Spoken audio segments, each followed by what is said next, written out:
Hello, ladies and gentlemen, and welcome back to another Neki broadcast.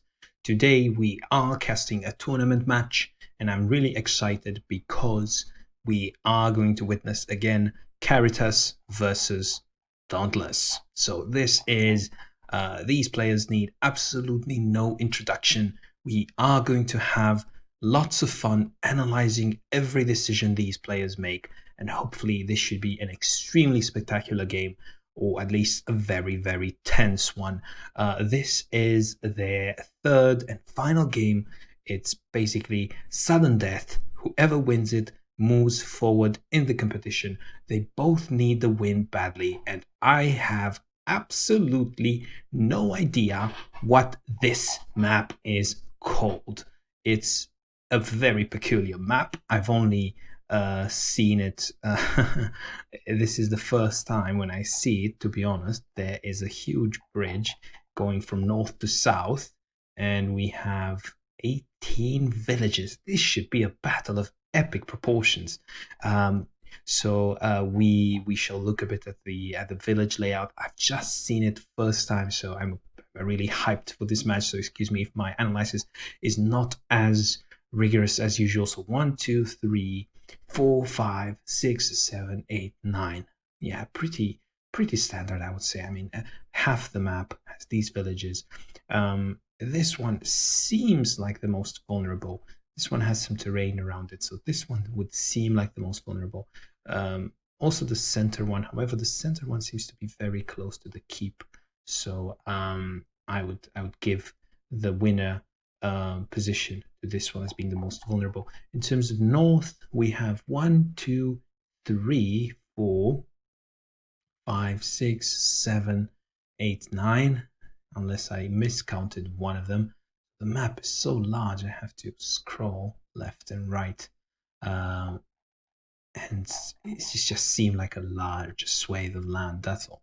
Anyway, and in terms of the northern part, I would say the most vulnerable village would be more or less this one. This one over here. So pretty much symmetrical. Now, if you look at it, it does look symmetrical. For example, mushrooms, cave, another tree. So it seems to be, if I'm not mistaken, 100% symmetrical.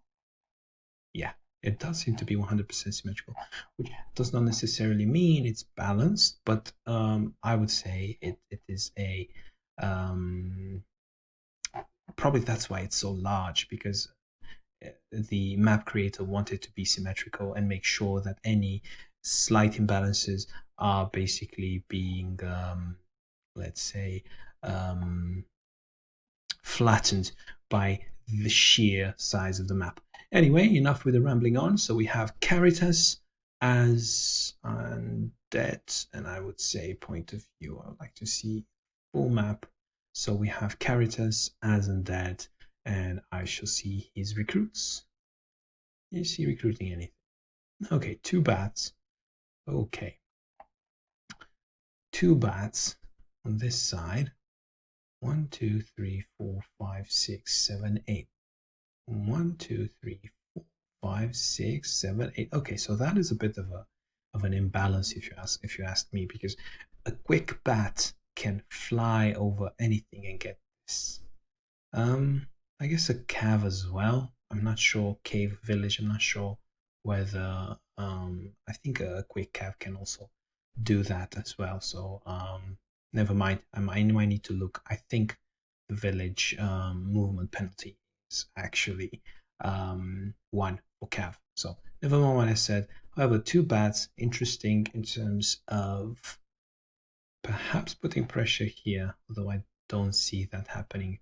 Although if you look at it, this player here, second player, the southern player, needs to do 1 recruit here, then another recruit here, then 1, 2, 3, 4, 5. Okay, it's not that bad. So 1 turn, second turn, third turn. It's not that bad. However, this player wants to abuse the fact that he's player 1 and wants to try to grab villages on this side of the map, saying that, look, if the blue player is going to have a hard time reaching the right hand side. So as you can see, if your leader has just recruited on the right hand side, then it would take a long time to go back to the left hand side. So already I can tell that this map, it's all about a unit balance, balancing the composition and the number of your units on the left hand side with the units on the right hand side.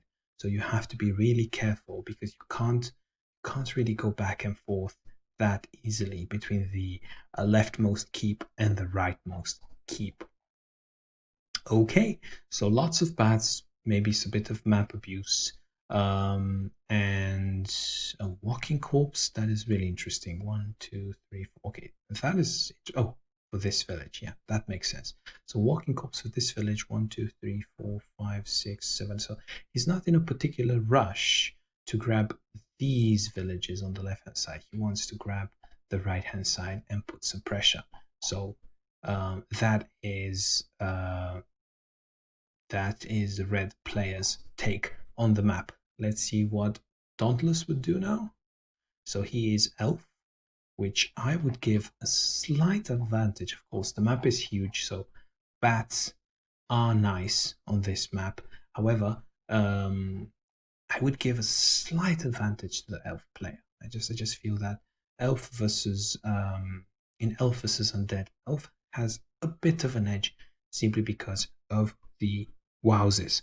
However, it is important to note that the map having this size, wowzers would not be that effective. So I would say balanced matchup, but let's wait and see how these players decide to attack, where do they decide to take fights, and how do they decide to balance the pressure on both sides of the map. So adepts, that's fine. Bones first, then adepts to follow up. Pretty standard. And of course, leader in the middle, and he will probably reinforce. I would say I would expect him to continue to reinforce the left hand side, simply because he has sent a relatively large amount of units on the right hand side. Okay, let's see how Dauntless responds. Of course, these players don't see each other yet.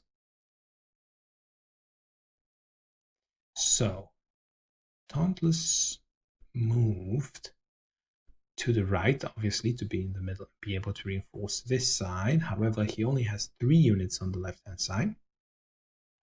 So perhaps because fish units are more expensive than bats.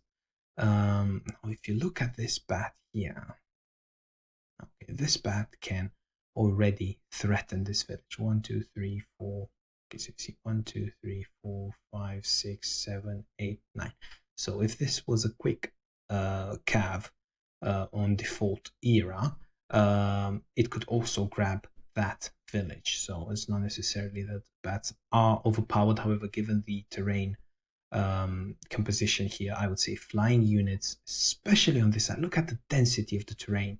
So it would be incredibly difficult if you have 1 unit on, let's say, on this mushroom. It would be very difficult for cavs to run by if there is something on these caves, castles, forests, mushrooms, right? So from this perspective, I would say flying units do have an advantage. And given that undead have ghosts and bats, I would give the terrain advantage a bit towards the northern part, but I might be mistaken. It's my first time seeing this map, so I'm really curious how it plays out. Will he take the village with the bat? Apparently not. And then again, more adepts, because as we discussed in the beginning, this is the most vulnerable village, and now Dauntless has a choice to make. I would say put the elvish fighter on the right hand side and forget about this village more or less, because there is an archer coming, but more or less forget about the village.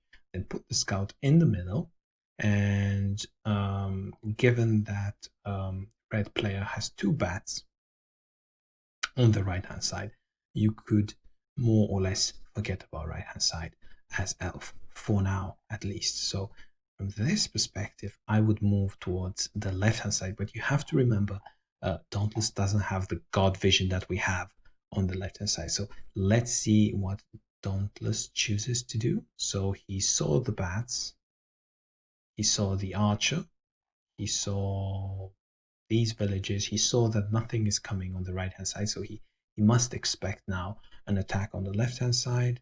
He's scouting and takes the village with the scout. That is fine as long as he would have the elvish fighter nearby, and 1, 2, 3, 4, 5, yeah, this one would be nearby if he chooses to take village 2120 with this elvish fighter. So let's see, what is he doing? Yeah, okay, he's scouting also on the left hand side. He sees that the attack is coming, so now Dauntless is aware of all this. And how does he choose to play it? Okay, he goes back, grabs villages, and I should expect him to shift left at this moment in time. Yeah, so this fighter is coming left, and yeah, grabbing village. This one will go here as well. Oh, pretty much the same idea. Be able to grab the village from the scout. And now I would expect him, if he chooses to do so, he could recruit something like, say, a fighter here or a fighter in the middle if he wants to have the flexibility. However, seeing that nothing is coming this way, I would say a fighter here, or I would say fighter definitely, because adepts are coming. It's obvious adepts will be coming, so he needs fighters as soon as possible. So okay, that is an interesting recruit. So he's basically saying, well, again, I'm not a mind reader, especially not post factum. I'm not I don't have superpowers, but I would say that he's not too worried about the attack on the left hand side. He probably is thinking, look, it will take a long time for these units. So let me see here. I can't. 1, 2, 3, 4, 5, 6. 1, 2, 3, 4, 5, 6. And he is right. So basically he's saying this unit in 2 turns, he will not reach me. He would need 3 turns to reach me. Therefore, I'm not that worried about the attack on the left hand side. I can just have an archer on the forest, maybe a scout on the forest, and a resilient dexterous fighter on the village. Dexterous is important because it can deal damage versus the adepts. And then he could say, I'm not particularly worried, so I might as well already prepare my attack on the right hand side. And for this attack, of course, you absolutely need mages, and he must be really happy he has a quick mage. This is absolutely key in chasing this skeleton archer and other bone warriors coming his way. However, this is a bit greedy from Dauntless. So the reason why I think he's so greedy is because he has this absolutely fabulous leader, especially versus undead. So this is one of the best leaders that elf could have. So it's obviously deals reliable fire damage, and it's also neutral. It's not affected by time of day variations. So from this perspective, Dauntless is feeling comfortable. I would have personally recruited a bit more central, so I can go either way. And I would have recruited a fighter. However, we shall see whether that was a mistake or not. So 1, 2, 3, 4. Again, I don't understand. Why would he go only here? 1, 2, 3, 4, 5. Okay, he wants to be 5 movement from this keep. So he wants to be a bit central. Okay, I would understand that. So he wants to be a bit central in the sense that, look, I can reach here if necessary. Not a problem. However, if I want to switch right hand side, I have a bit of a head start. That's fine. That's absolutely fine. Okay, let's see how red proceeds with the attack. So now I'll play the whole turn. So he is recruiting. That is an odd recruit, to be honest. So he's probably saying, look, I will not be able to attack during first night, and this will be a long game. I'll be not necessarily long, but I will attack absolutely decisively on the second cycle. Therefore, I want to make sure that numerically I have as many units as possible. These walking corpses are slow. However, they are incredibly useful if they manage to last hit a unit. So if you have one walking corpse, elf can target it, the walking corpse dies, and that's the end of it, right? However, you have two walking corpses, the elf targets one walking corpse, kills it, elf is in a bit of a vulnerable position, then use your adepts, you get one unit to let's say 4 hit points, then you last it with the walking corpse. Suddenly you have a walking corpse close to leveling up, right? And another walking corpse on the battlefield. And this is incredibly important. Why? Because the attack distance is so large. That's why I think Caritas' idea is I need to be able to recruit units on the battlefield. And Undead is the only faction that allows this through walking corpses. So he's basically preparing for the second cycle where he intends to have a lot of level 1 units and these level 0 units to fill up the gaps. Plus, from these level 0 units, these two walking corpses to recruit on the battlefield far away from the keep. So this is how I see it. However, by the time these walking corpses get there and by the time second cycle happens, I would expect elf to have a bunch of wowsers. Now it would be difficult to hide wowsers on this map because of the bats and because there is no chain of forests. So for example, let's say you recruit the wows here, there's no way you can go into forests. You would have to go here, then here, then here, then here, then here. That would be a long way. So it would be much more realistic to just go with the wows out in the open and then hide in this forest. So I would say don't even bother hiding wowsers, just recruit them because they are absolutely fabulous versus undead. Anyway, in terms of the right hand side, nobody's really interested in pressing the issue yet. Dauntless is preparing his attack as well whenever day comes. So I'm really curious now whether Dauntless will reinforce or whether he will continue to recruit units for the day attack. So that is really interesting what he will do. So of course, scouting first. And again, mage goes into a central position, so it can go either way. So that's why it was initially I said I thought he would recruit here because it would be a more central position. However, probably he wanted to hide it. I'm not really sure, but as you can see, it does go in a central position. And he goes left. He says, I need more fighters. No matter what happens, I can't simply rely on one fighter. I see all these adepts, 2 adepts. I should have at least 2 fighters. It is an absolute must. So that is fine. Not a problem there. Pretty standard. So we shall see now how red player decides to respond. He has an adept in range, but that's basically it. An adept and a ghost, that's absolutely basically nothing. Don't expect him to go too crazy on the left hand side. So we shall see. He also goes centrally with his units. So basically he is prepared to go either way. So as you can see, he did not press the issue on the left hand side. Dauntless can see that. So again, he's also thinking, if you are going to attack on the right hand side, at least I can converge with my units towards the right hand side. This seems, to be honest, that it'll be a dance for several turns. So I'll just play side turn for a while.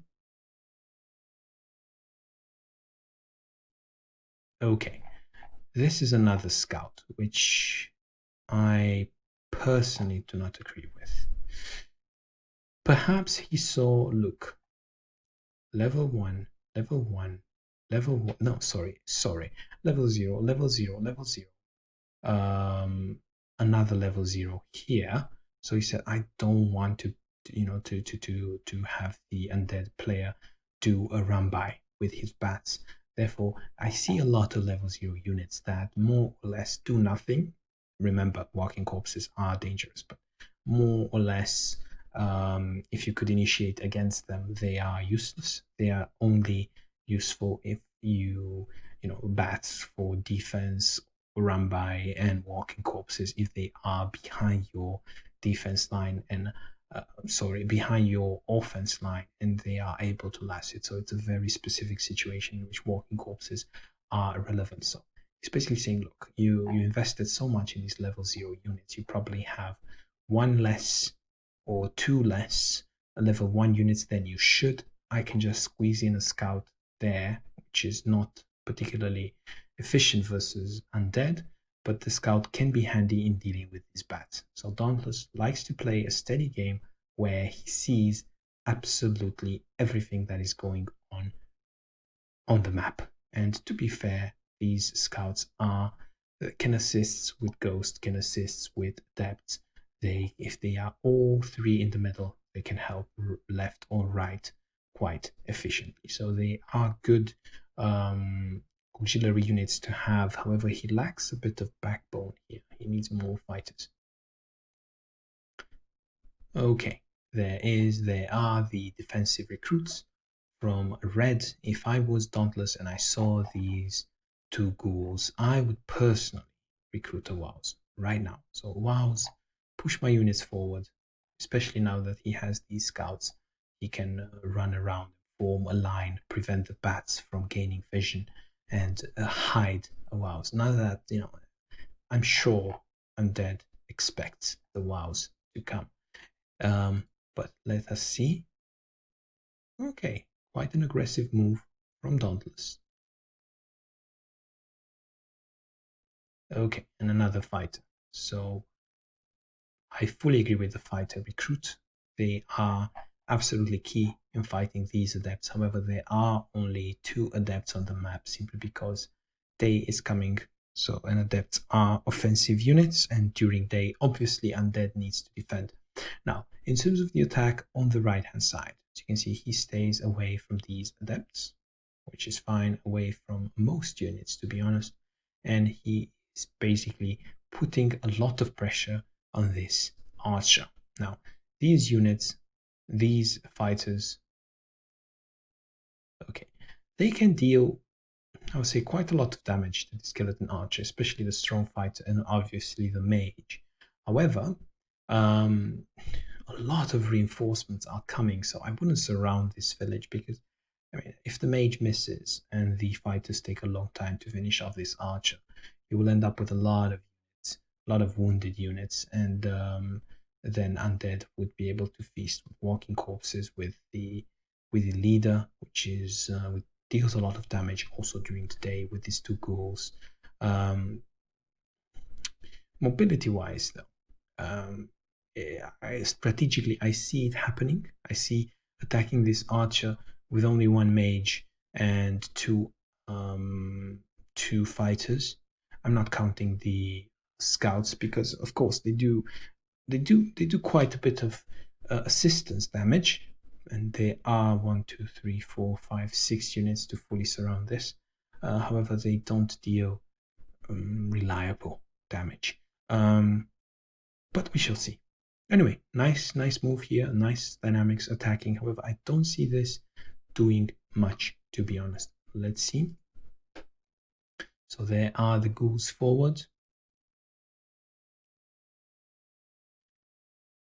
And basically Undead is giving up this village. He is scared, which is a fair point, to be honest. So that archer would have died, and he wouldn't have dealt a lot of damage to the fighters and to the scouts. He would have perhaps dealt a lot of damage to the mage, but that's basically it. Have a look. It's dawn. I would have perhaps kept it again. I guess it's better to have the archer to deal damage during nighttime rather than have it die. But I would have taken the risk, to be honest. It's only 1 mage here. If the mage missed, for example, 2 out of 3, then already the archer would have been in an absolute fabulous shape. But it's all about taking risks. This is excellent for Dauntless, who can now put perhaps this resilient fighter here and form some sort of V. So let's see, what is he doing? Okay, he is, okay, there is the wows, finally. So he's basically saying, look, there is some sort of pressure coming on the right hand side. I mean, centrally as well. So I'm going to put my, they're not going to deal any real damage during day, so I'm going to put my scout back, see, block this bat. But you see this bat is attacking 1, 2, 4 villages. So this bat alone, of course, there is some support. This bat alone wouldn't have been able to do that. He would have been killed. Sorry.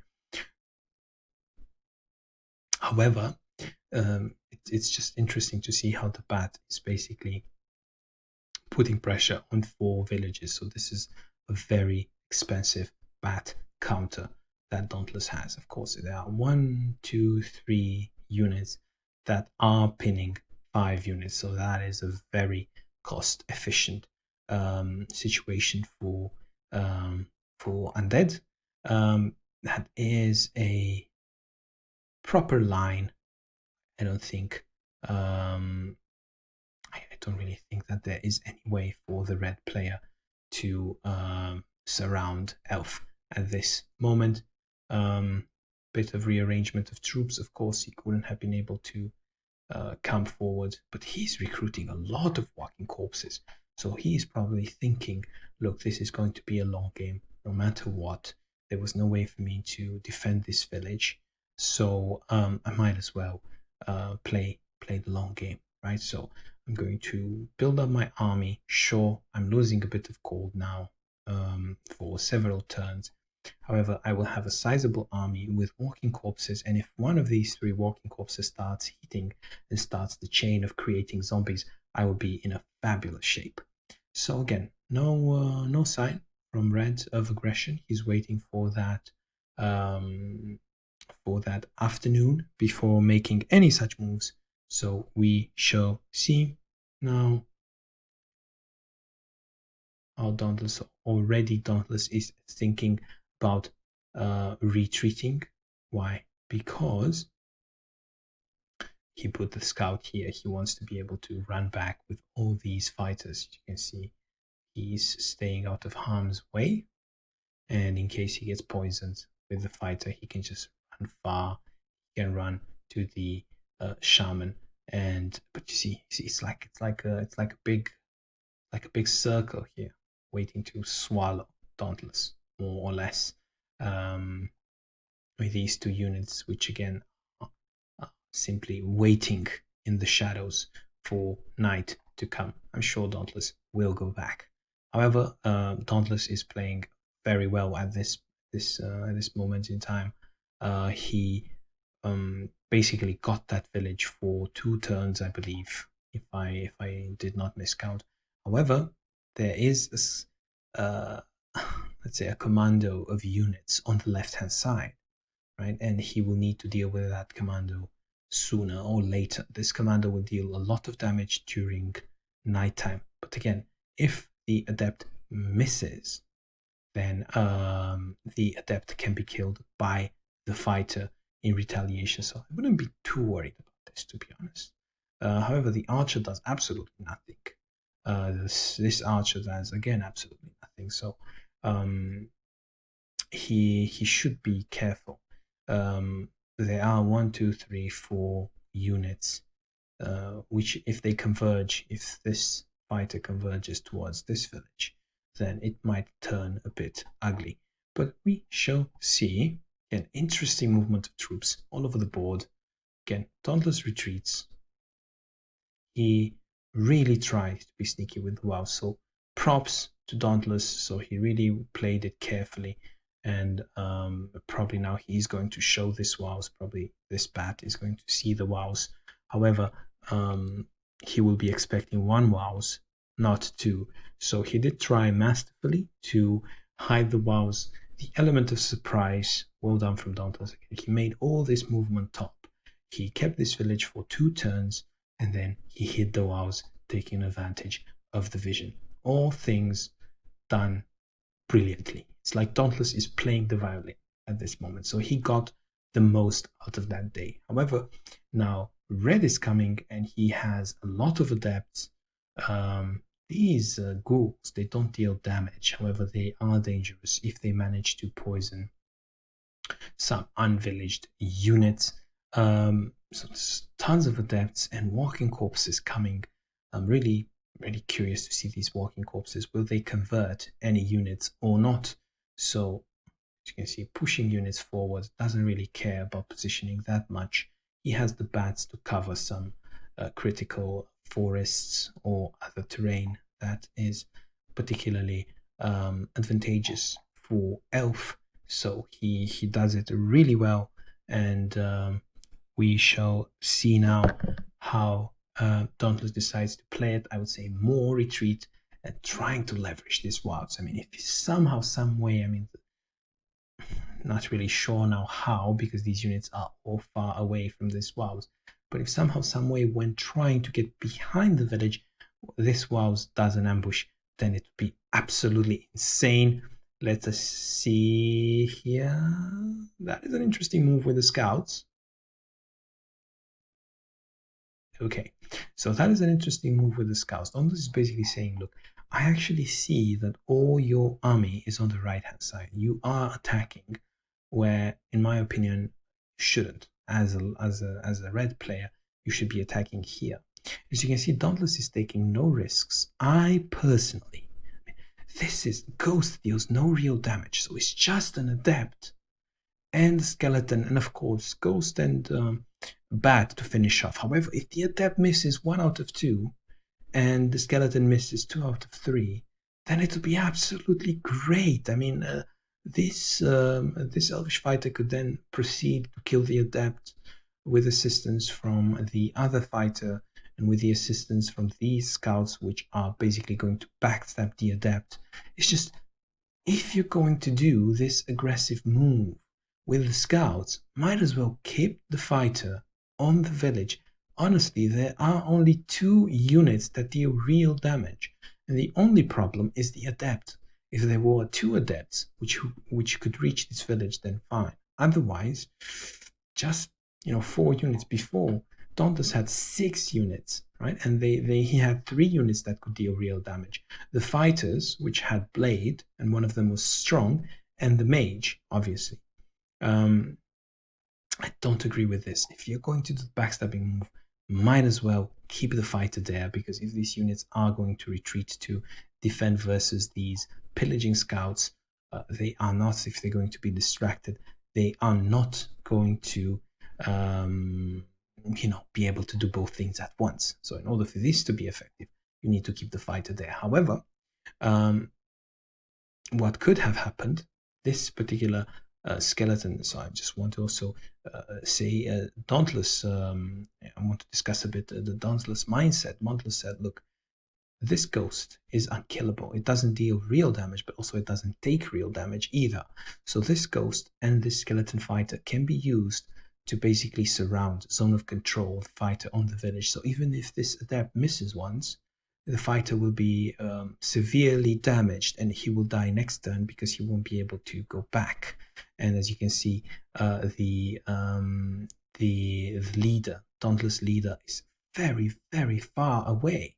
So Dauntless is actually more concerned about the attack on the right hand side, and he's basically saying, look, I've held this village for 2 turns. I am okay with you holding this village for 2 turns, not a problem. But I'm more concerned on you breaking my right hand side. However, I think this particular village is a bit more vulnerable than this one. But again, we shall see what happens. Probably he's also trying to bet on an attack, because this army, if you look 1, 2, 3, 4, 5 units versus all these units, it doesn't look that sizable. So he's probably trying to make an ambush with the wows and then come with the leader, come with all these units right, and basically turn the fight around big time. So he's basically banking all his money on the element of surprise while saying, here we can go back and forth. You don't really deal real damage with this adept. I have here an archer, it can help me. 2 archers can help me with the ghost, more or less. Come daytime, I have the shaman to slow down your skeletons, and then I could even use my fighters. I will regain all this back, plus I can pillage back, so you be careful. Anyway, now what can happen is that the ghost can go back, the bat can go back, and this skeleton can rest in this village, and this adept can do whatever it wants. So it can even, the focus can shift towards these scouts, and this skeleton can rest in the village. But we shall see. Yeah, skeleton rests in the village, bat goes back. It's quite a timid advancement on the right hand side. Again, ghost didn't actually go back, but there is the adept here and the ghost, again, to zone of control a pillaging scout. So again, because this skeleton got the village for free, Red was able to deal with these scouts, which did absolutely nothing. Or, arguably they did absolutely nothing, because this adept is pretty far behind, and these skeletons are not really in a position to put a lot of pressure on the next village. So it kind of distracted the undead a bit from advancing. However, I feel more could have been achieved if he kept the fighter here. However, this remains to be seen. This seems like a timid advancement. I mean, sure, he can reach with all the adepts, all the necessary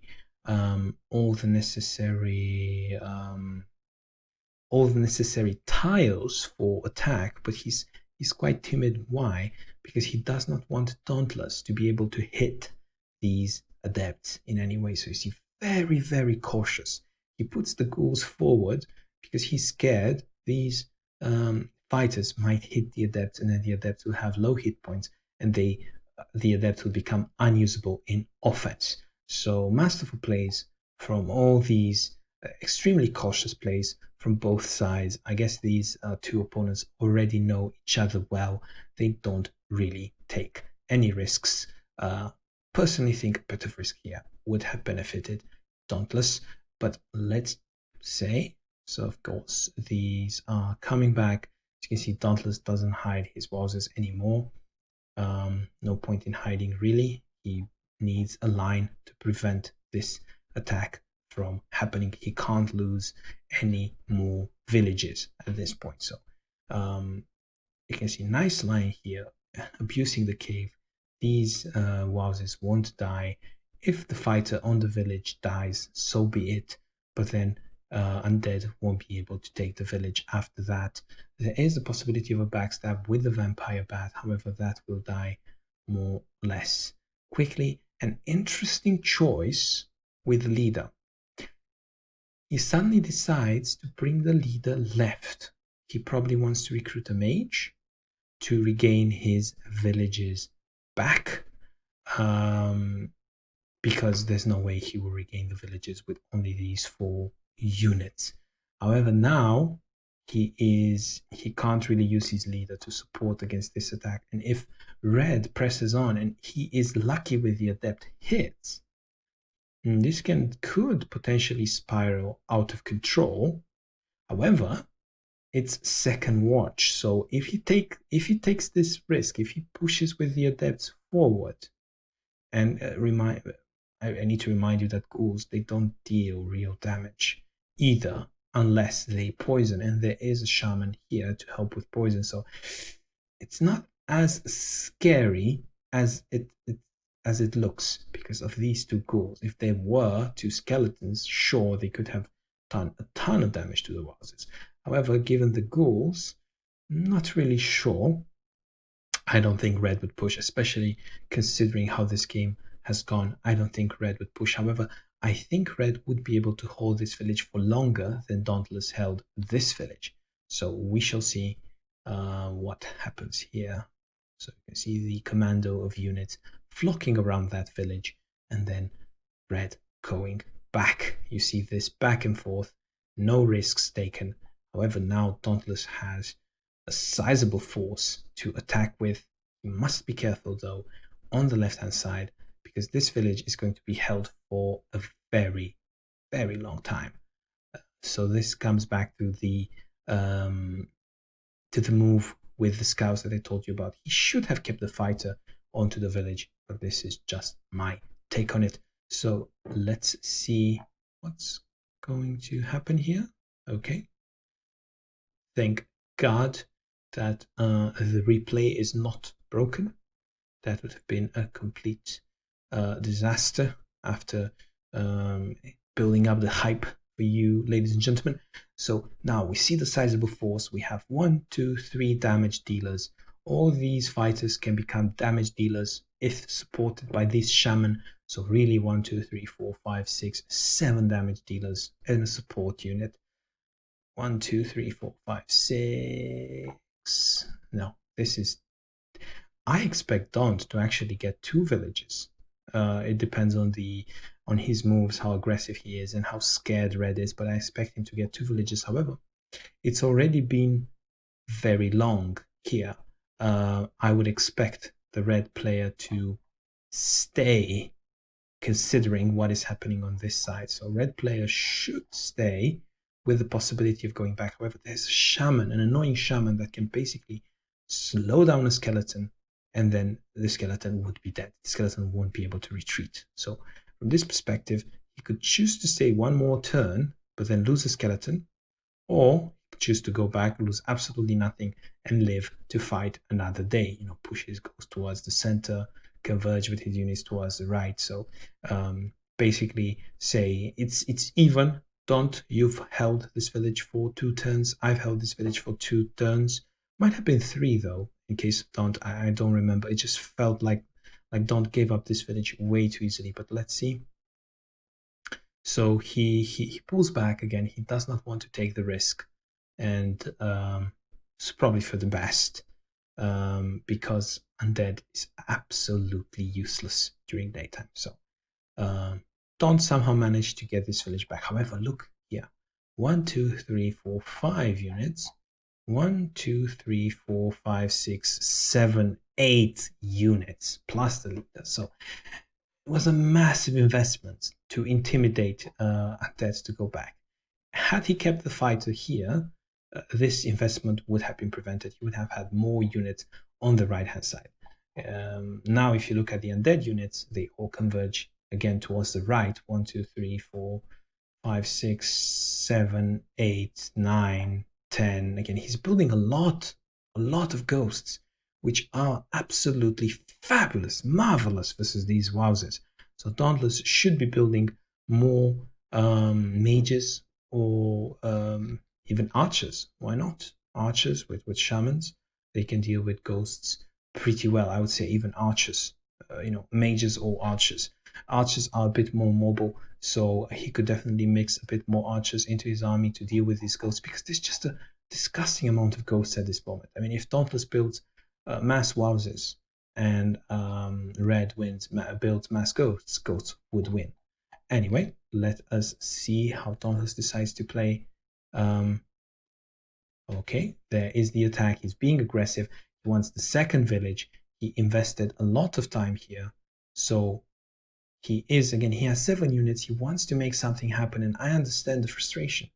So he wants to make, he has so many units on this side. He needs to make something happen. However, he won't be able to do much, I feel, without a mage.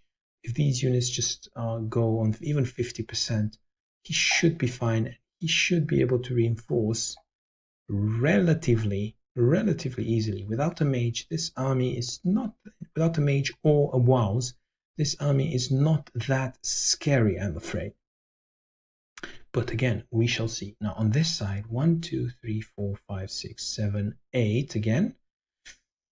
However, it just seems like it just seems like a trap closing around Dauntless here. It just does. Of course, these ghosts, they don't deal real damage, but he has the adepts, he has the ghouls, which deal damage over time. If he manages to kill this shaman some way, somehow, the poison from these ghouls will deal a lot of damage over time, and he only needs the ghosts to close the trap and let the poison do its effect.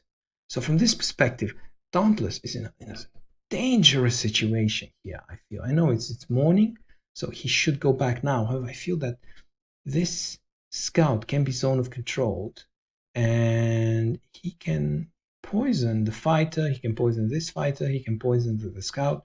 Of course, the ghouls will take tremendous damage. However, if I was red, I would be a bit more willing to take risks. Not really sure, because again, the wowzers can make quick work of these ghouls if the ghouls step out into the open. And then once the ghouls are dead, then adepts die to absolutely everything. Everything here kills an adept. The ghouls are the shields. If ghouls die, if all 3 ghouls poison units and then die immediately from wowzers and mage, then undead will be in terrible position. So this is what Dauntless is banking on. However, look at this Archer. Archer could just come on 50%. And Ghoul can stay on 50%, and that is a legit positioning of the Ghoul, forward on 50%, protecting this village where an adept can chill, and the scout will be more or less zone of controlled with the bat here, and then basically red would force a fight onto this terrain, and that would be able to close the trap. So I'm really interested what Daunt does on this side. And what Caritas does on that side. Of course, no risks taken. Both these players, they need to win, but it seems both of them, they are scared to lose, and they want me to basically lose my voice trying to discuss about all these scenarios in which the fighting can finally start. I want to see finally this perpetual conflict become a concrete fight. But it seems these guys, they want to build up the momentum, and they want us to wait. The leader is here. I don't expect Don to push into this now, simply because before I was saying it looks like a trap. If he pushes these wowzers here forward, the wowzers are not coming back, at least not alive. Anyway, so we shall see on the left-hand side. Not too worried, as you can see. There are no mages, no wowzers. He can't really do much. A skeleton on the village should be more than enough to defend against all these, just dust in your eyes. But what this slow push from Dauntless did, it did 1, 2, 3, 4, 5, 6, 7. It did attract a bit more attention. So from this perspective, it did something. It did draw more units to this side. If I wouldn't have, it's a bit of an overreaction, which is fine for Dauntless. Well played. He got what he needed. However, is Dauntless banking? He was banking a bit. He has 30 gold or not. I might be mistaken. It just might not. It might have. He might have had. Again, he might have 14 gold, not chosen to recruit a fighter, which is a minor banking, not a crazy amount. But Dauntless is going for it, ladies and gentlemen. I can't believe it. Dauntless is finally going for it, and I personally don't agree with this. I completely unexpected. As I said in the beginning, these wowzers are not coming back alive. It's impossible for these wowzers to retreat. So basically, Dauntless is saying, I am either going to absolutely destroy you, which I don't see that happening. He has a scout. He saw the leader. 1, 2, 3, 4, 5, 6, 7, 8. 8 units recruiting plus the leader. So with the leader 10, because the leader is 2 units, is level 2, yeah? 10 units plus recruiting plus 1, 2, 3, 4 level zeros, perhaps 5 with the ghost coming because they can't really keep up with the ghost. So it just feels a bit of a disproportionate fight here. Of course, it's afternoon, it's day, but it just feels that Red could just right click, like in StarCraft, right? You don't even to attack move. You can right click with the carriers on top of the base when you have so many of them, and then just hold position and watch the carriers destroy the whole base. The opponent will not have enough units to destroy all your carriers in time. It just feels like he can just right click, not attack anything, surround all these units, Dauntless will deal some damage. Of course, it has to be an intelligent right click. For example, the ghoul will need to be here on the forest. Another ghoul would be here on the cave. Then perhaps the adept on the mushrooms. Intelligent right click on relatively decent terrain. For example, the ghoul again on 50% here. The bat trying to be annoying, stopping some things. Perhaps the walking corpses also filling some gaps, being annoying, and the ghost far away from the mage. It just feels that these units are not coming back. So Dauntless will have to be extremely efficient at exchanging units. He knows he's not coming back. He just wants to kill as many undead as possible. He probably thinks it'll be 8 units versus 8 units. However, he'll be holding this village for a very, very long time, and he hopes to reinforce and overrun the undead on the left-hand side and in the center while this unit exchange is going on. Might be a good strategy. However, night is coming, so I'm not really sure. I'm really curious to see what is going on. So let's see here. So again, basically the right click I was telling you about, units are moving forward. Again, the walking corpses trying to be annoying, restrict some movement. They are punching bags basically. Oh, instead of the wows attacking this ghoul, attack some walking corpses. I really don't mind, right? Look, and the mage, I even, of course I saw it, I just didn't realize it. The ghoul the ghoul poisoned the mage. So this is, to be honest, extremely difficult for Dauntless right now. He will need to basically, so he has 2 units poisoned. The other ghoul is just holding position. Again, this particular village is more or less unreachable. So Dauntless is fighting. He has 1 village, yeah, that's great. But now he's fighting for kills, basically. He's not fighting for villages. So now he needs to absolutely kill as many units as possible. So I would say, funnily enough, I would say destroy the walking corpses. Destroy the walking corpses, because if the walking corpses start converting this army, it will be an absolute disaster. So it will be absolutely terrible. Okay, so let's see how Dauntless chooses to kill these units. This ghoul needs to die. This ghoul needs to die. A lot of damage on this adept, if possible. And these walking corpses need to die. Perhaps this particular wows should try to get this ghoul. So I'm going to play unit by unit. Incredibly important now how Dauntless is going to exchange. And ladies and gentlemen, we have ourselves a fight. Let's see here. The scout is going to go for the adept, I assume.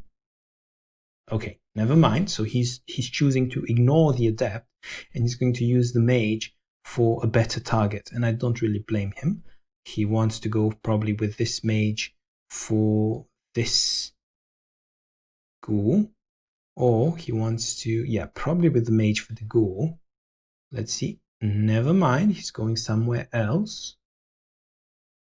He needs to, okay, for the ghoul. Yeah, that's fine. He just wanted to be in this safer position. However, remember, bats can fly, and this is a 12 hit point mage. Even bats can assist with killing the mage, which is a bit sad. And there you have it.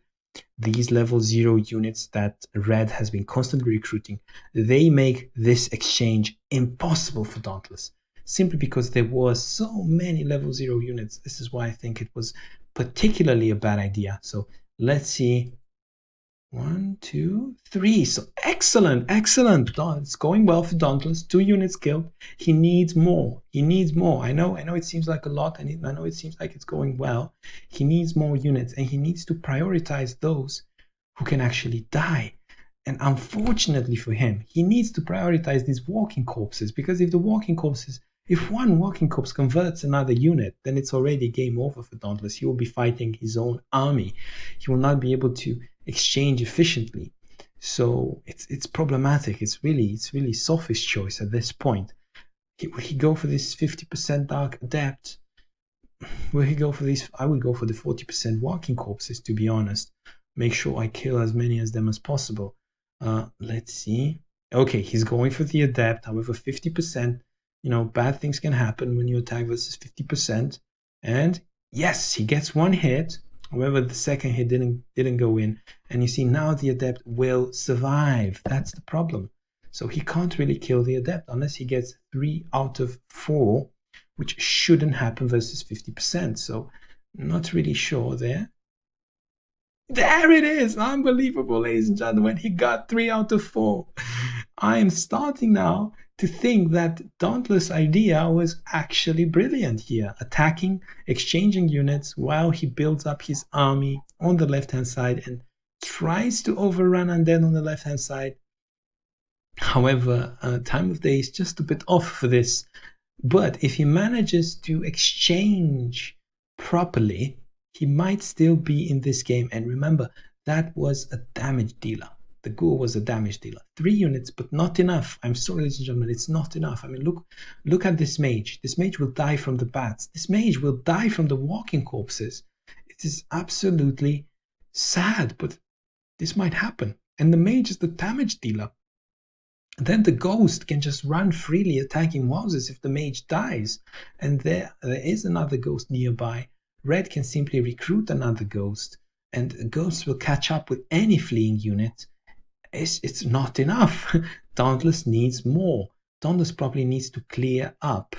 If he could kill this ghoul, that would be fantastic. That would be marvelous. That would be what he needs to do, right? But he only has 1, 2 maybe, but again, it's difficult, and he shouldn't be ignoring these walking corpses either. So let's see what Dauntless chooses to prioritize. He goes for the walking corpses. Or does he? He goes for the walking corpses. There it is, 1 walking corpse down, so 4 units. But remember, it's only 3 level 1 units, so don't get too excited. These don't even matter at this. They matter if they manage to convert a unit, but they don't matter in the grand scheme of things. However, now he basically used... Dauntless was very efficient with his units, don't get me wrong. He basically used the scout very efficiently. The mage, this particular fighter was also quite efficient, dealing 3 out of 4. The wows killed 1 unit, 2 out of 2. Otherwise, Daunt would have had to use another unit. So that was absolutely fine. However, he's running out of units. It's not enough. I would say if he kills the second walking corpse, maybe, but not even then. Let's see if he manages. Okay, he is going to go for the ghost. Or not. He's basically trying to prevent village grabbing. Okay, so he's worried about village grabbing, which is a fair point. So it is somewhat of a retreat with 1 unit. And he put the Elvish fighter here to prevent too many units to reach this shaman on the village. So yes, that is understandable. Is desperately shifting units towards the right, so he realizes he will be overrun, so he can perhaps bring these elvish scouts to the rescue. Maybe this is what he's banking on. And another one. What's happening here? Another one. Okay, so basically he's saying, look, I had 8 units. I basically killed 3 units and the walking corpse. And now, not only red can reinforce, I can reinforce as well. However, these scouts, in my opinion, they don't deal real damage. They can clean up here and there. Definitely they can clean up. But they don't deal real damage. Plus, this group of units here with 2 ghosts regenerating very efficiently in the village. Plus 2 adepts now. These will hurt. Now it's red the one, because Dauntless is overcommitting units to the right hand side. Now it's a red who is out pushing on the left flank, and I don't see Daunt being able to reinforce. It just feels that this map is so wide he can't really properly use his leader. So let us see this point in time what Dauntless chooses to do. Okay, what is he doing? He's basically retreating. Yes, he's expecting a massive undead attack, and I don't blame him. Okay, he's trying to reinforce. However, this is not... Again, he's going to concede this village again. However, I feel that this time red player is going to grab more. And he chooses basically to say, look, on the left-hand side, probably no point in reinforcing now. I would just concede this village anyway. Might as well help the right-hand side. However, the right-hand side, the leader was here in the middle for a very long time. The right-hand side hasn't been reinforced in a long while, and the wows is not a reinforcement. It's basically a trap, if you will, or defense against the rushing undead hordes after this unit exchange takes place. So it's just, let's say, a rebuilding of the right flank army. He's just going to exchange this army for as many undead lives as possible. And we shall see now what he chooses to do, and we are going to play side turn from this moment on. He's attacking the ghost, trying to deal as much damage as possible, and now it is, unfortunately for Dauntless, undead time. Now undead is the one who needs to kill as many units as possible, so 1-2 units dead as far as I can see, and 2 units that should be fine, plus this one is going to take a lot of damage as well, and yes, with the ghost, and this one is going to be poisoned, and perhaps the walking corpse will assist with a bit of damage as well, so this will be absolutely fine. So I would see 2 units dead. Yeah, 2 units, sorry. Archer will probably kill the scout, probably not now though. We need help from the bats. It's just so many ways to play this. Let's see how red actually plays it. So another ghost. I don't blame him. There are no mages on the field. This one, I mean one, but this one will die. This one will just feel that it will die. Anyway, will die soon. Let's see. So leader forward on the wows, building up the damage. Probably should go for the mage, I would say. Yeah, just go for the mage. Make sure the mage has 1 hit point left. Oh, never mind. I did not see that particular ghost. And again, this is the power of flying. And I'm sure Dauntless is kicking himself for this. Probably there was no other way to play it, but this is the power of flying. I didn't see that the ghost could get to this mage. So that was probably one thing. 1, 2, 3, 4, 5, 6, 7. So that is the power of flying, ladies and gentlemen. So the ghost is going to finish off the mage. That is a really important kill. And now ghosts can roam freely. And this ghost is not going to die to absolutely anything. This ghost is restricting movement. This ghost is absolutely a pain in Dauntless's neck. So let's see here again for the scout. Bat in the village. Why not? Just there are not many targets, that there are not many units that can reach that village. So 1 unit down. Then the walking corpse is simply blocking the movement of this wows, more or less. Okay. Then the adepts will go for the walking corpse, for the wows. And this is, okay, I'm just going to play turn from now on. So advancement on the left hand side, of course, going for the wows, dealing as much damage as possible, attacking the scout. And did he attack the scout with a bat as well? No, he didn't. That is a bit odd. Yeah, probably he said, look, I'm not going to be able to kill the scout anyway. Might as well wait for the scout to wait for the scout to get to 1 hit point due to poison, and then I will be fine. So if you look at it from a theoretical perspective, Dauntless did very well, right? Dauntless killed 4 units, but of course the numbers are a bit inflated. Dauntless killed 3 units, only lost 1, and Dauntless now gets the chance to kill more units, right? Right. However, it's dusk. I don't think Daunt will be able, unfortunately, to kill too many units. If he does manage to kill one unit, I would be surprised and happy for Dauntless. However, he won't be able to be so efficient as he was during the day.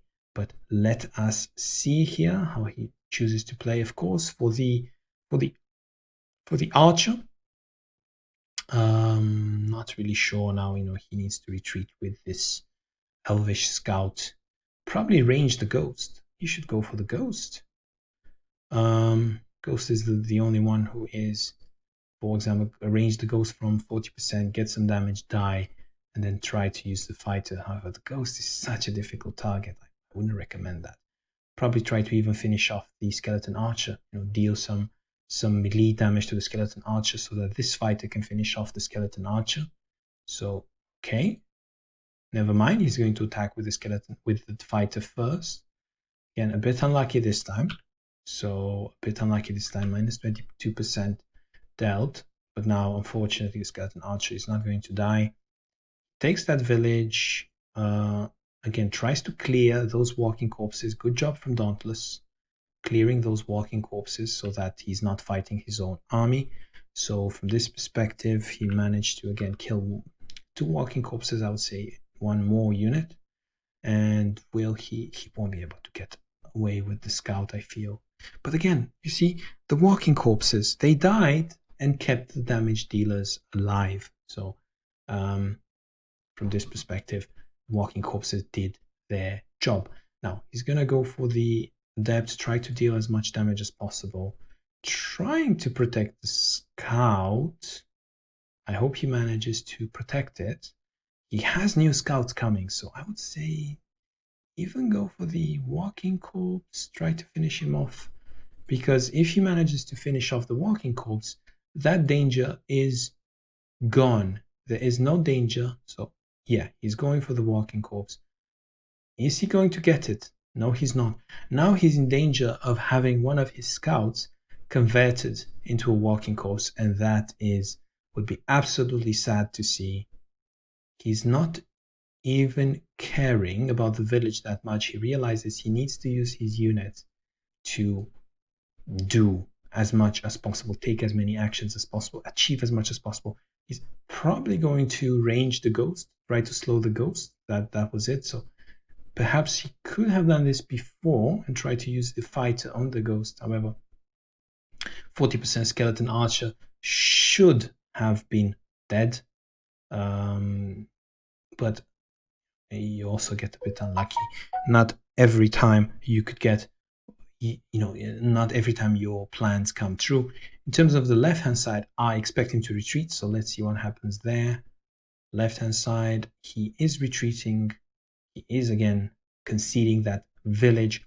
However, now, okay, 5-1, you should see, because Undead kept his, he has his leader, he has 2 adepts, he has the ghost, he has even the skeleton archer, he has another ghost, he has the walking corpse. Now it's Undead's time to shine. Let's see how many units Undead can kill at this moment in time. He's going for the shaman. I am a bit surprised at this play. Probably he wants to open up this flank, kill the fighter and the shaman, and then kill everything else. With the ghost, he wants to basically go with the ghost to the wows, and he wants to basically be efficient in dealing damage. However, this is what happens when you attack the shaman. Let's see. Okay, another hit from the adept, another slowed adept. What about now? What will he use? Okay, he's going to use the ghost on the shaman. 2 out of 3. And now he's going to use the adept on the wows, or the adept from the village on the elvish fighter, and free up these 2 ghosts for the wows. So okay, so he's going to go for the fighter, and 2 out of 2 with the fighter. Sometimes it does happen, so that is fine. And now he will be able to clear the fighter and now make room for the ghost to kill the wows. And that, ladies and gentlemen, is going to be 3 units killed 4 units killed, I would say, and expensive units again. No, 5 units killed because this frees up the bat.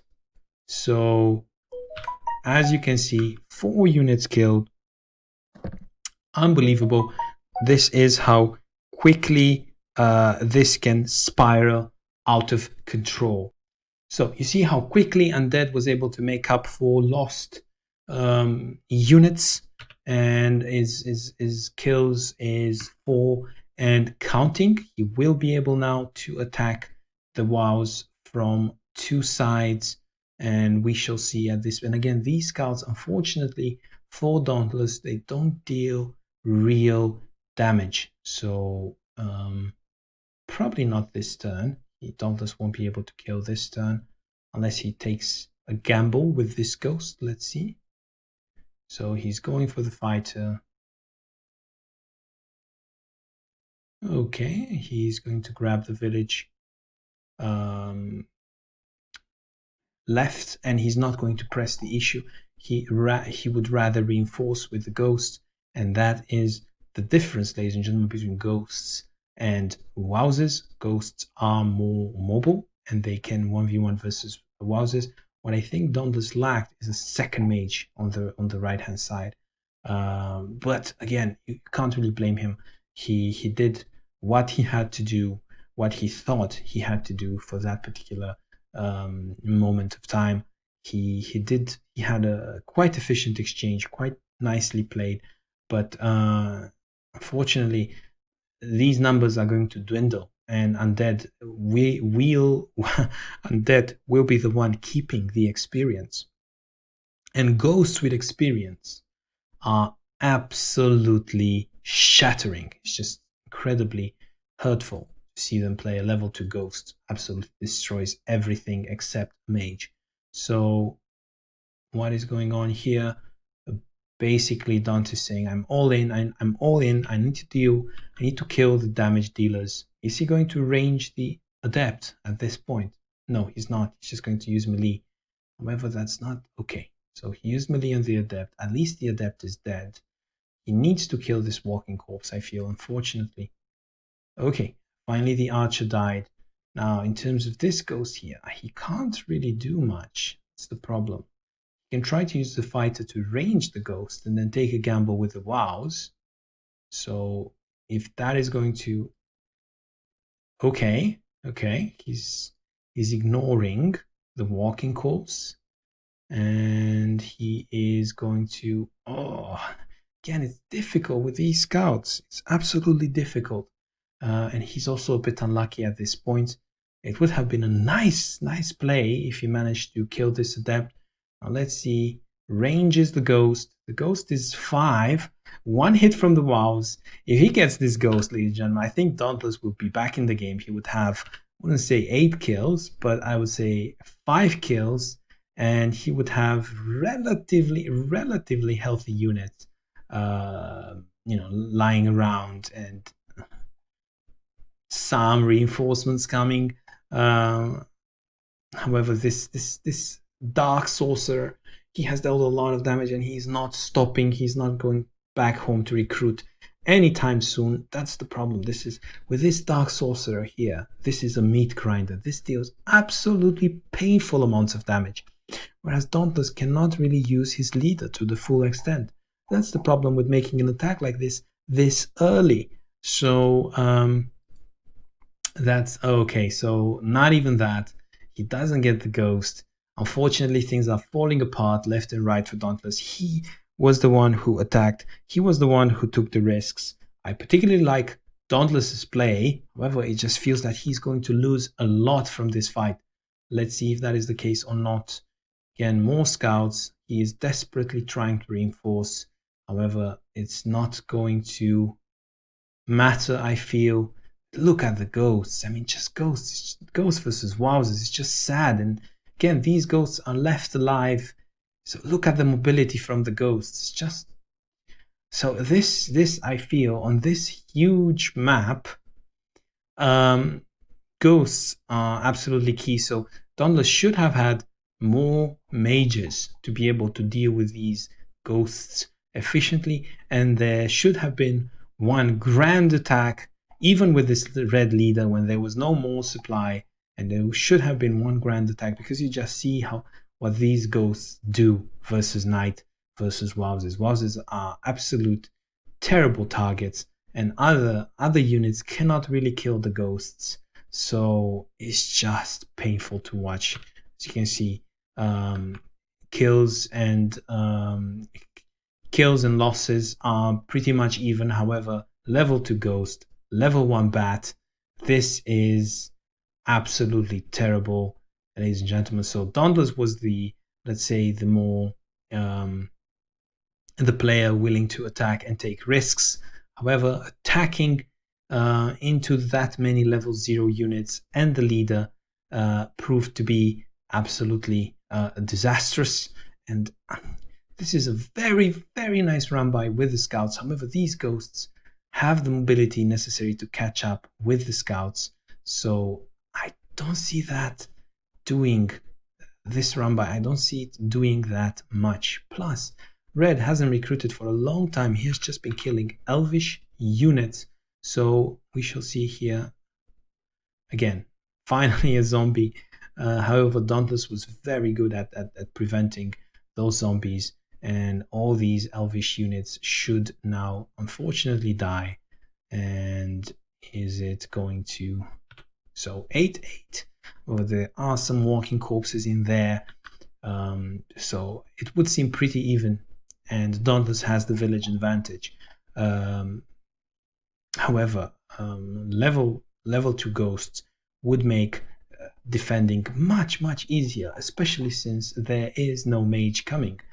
Actually, all these ghosts, they can handle everything that's being thrown at them, I feel. So let's see here. Walking corpse dies. These units, unfortunately, except the mage and the shaman, they don't deal real damage. In terms of... Oh, that is just sad. I mean, he had nowhere to go. Yes, that is true. However, this is this is actually interesting. So it's day now, right? So it's day. So, and there are ghosts. I mean, this ghost can deal damage, yes. These are the ghosts. They can assist with damage. They can probably finish off this elvish fighter. They can definitely defend against what's coming. However, Red has a lot of money that he cannot spend. He has the bat here, and it will take a long time for the bat to die. However, if by some miracle the bat does die, and Daunt manages to place his unit on the keep instead of the bat, then obviously Red would be in a difficult situation because he can't really spend his gold. However, I said it's sad. Why? Because this leader, even during day, deals tremendous damage. This ghost can reinforce. Plus the bat attacking versus scout, it can exchange hits pretty well, and it can heal. And unfortunately, Dauntless doesn't have any major unit coming, just scouts, which again, they don't deal real damage. I'm not really... I mean, imagine Red will move here, and the next turn he will be on the keep, whereas Blue will need to kill the bat with 2 scouts, which I don't see it happening, right? I mean, he will need 3 out of 4 versus 60%, and then use the other scout to grab the keep. And by that time, 1 scout would be dead, and then the level 2 ghost can help with killing the other scouts. I just don't see... It's a very brilliant move given the situation that Daunt is in at the moment. It's a brilliant move. It can keep him into the game for longer, right? Because he can reinforce and Red cannot. But he would need to keep recruiting scouts and sending them into the mid grinder. And I just don't see that being sustainable. Red has enough units left off to fight off these scouts. But we shall see what is going to happen.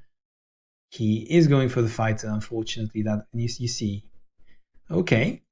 So, and again, the scout is blocked. He can't get the scout to, and it's impossible.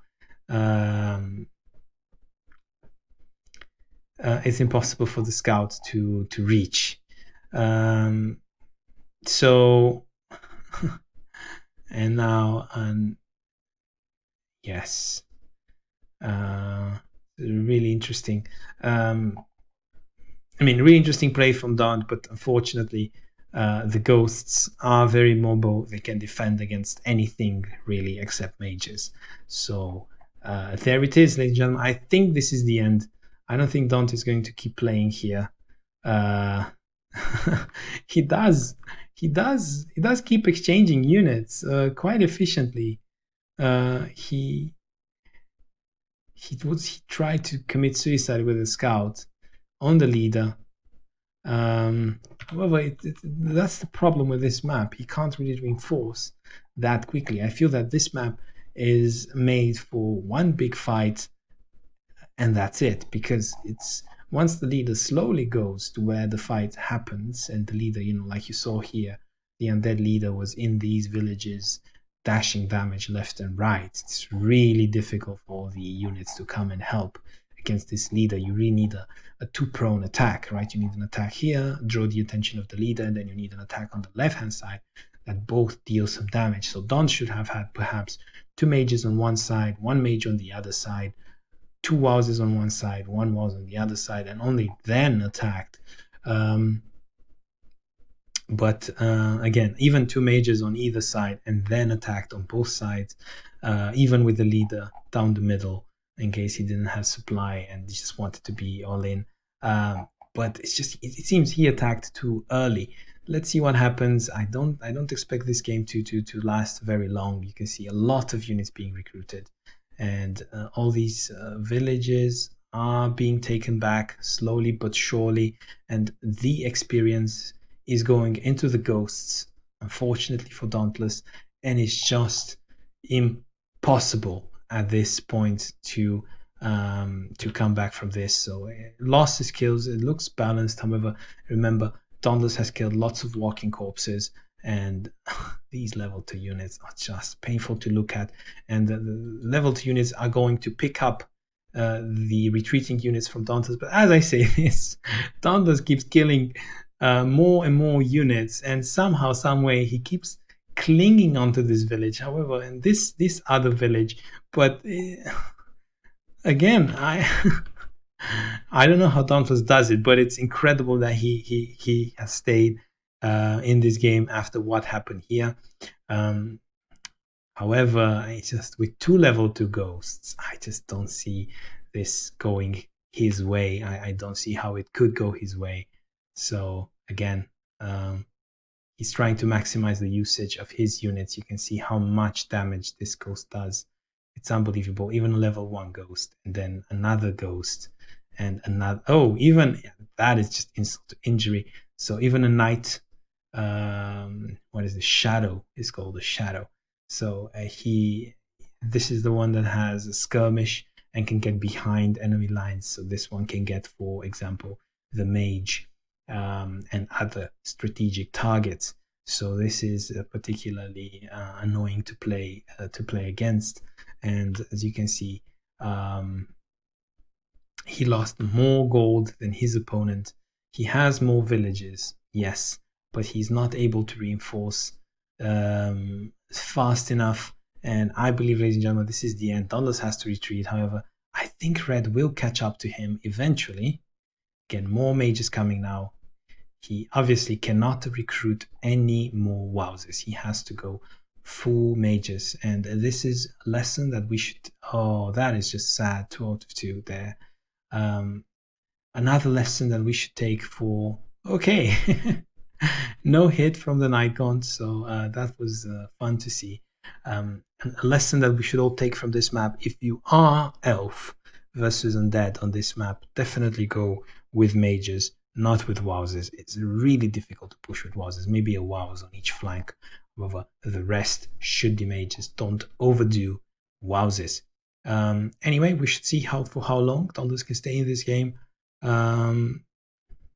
Okay, he's making a big flock of units there, and finally he can bring his leader into the battle. Wow, he even went for 2 out of 3 there. So again, kills are starting to pile up now. In the counterattack, Red is ahead. He's not even taking any chances. He has the ghosts, he has the bones to close the gap, and he's basically saying, I've done enough. I have level 2s left and right, and I don't really care at this point that much. It's your game to lose. I mean, it's his game to lose.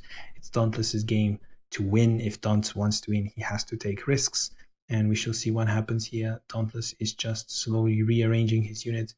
I really admire Dauntless's resolve. He really wants to crawl back into this game. However, this game has reset. Not even reset, because Red has more villages. Kind of reset. However, Red has these absolutely precious level 2 units, which would be incredibly difficult to deal with. So you see, he's going back, abusing the mobility of his ghosts. He's healing as much as possible, getting ready for another fight whenever the right time of day comes. Dauntless can try to fight this. However, he won't be able to do much, because his units are not as mobile as these ghosts. He is forced to recruit scouts, and obviously scouts cannot fly. This is a map with a lot of terrain, and ghosts, level 2 ghosts deal a lot of damage at this point. He is just trying to do whatever possible, trying to zone of control these units, and he's really juggling around with units, trying to look scary. I don't think Red is particularly scared at this point, but we shall see. He is, again, just ignoring Daunt, staying far away from these mages, moving around with this big flock of units, and trying to get villages wherever possible. Daunt was basically forced to kind of go there for a village, then come back for another village, and so on and so forth. And suddenly we have ourselves a big fight here again. However, remember the level 2 units, level 2 ghosts. Dauntless manages to grab a skeleton. He will kill it. Then he goes for the adept, slows whatever he can. And that is, ladies and gentlemen, it's unbelievable. Dauntless gets some incredible kills. He takes the risks on the bat, and he kills the bat. This is absolutely unbelievable. Dauntless somehow stays into this game. It's incredible. He manages to just scrape off those kills. Probably Red thought he's definitely not going to go for it. So now Red is in a situation where he has the adepts. He can choose to use them, but some of them are a bit, they are a bit hurt. So he can try to, and adepts die easily. He lost his bones to mages, so he can definitely hit this shaman, for example. He can hit it from a lot of angles. Also kill probably the scout as well, and then the mage. Finally, he needs to free up his wraith. Actually, I would go with that for this particular scout. This is what I would do. Okay, he's going with the Night Gaunt. See, Night Gaunt and Bloodbath, they are a deadly combination. Look at the damage, absolutely unbelievable. Backstab and Skirmisher, it's absolutely incredible, and flying as well. So let's see there.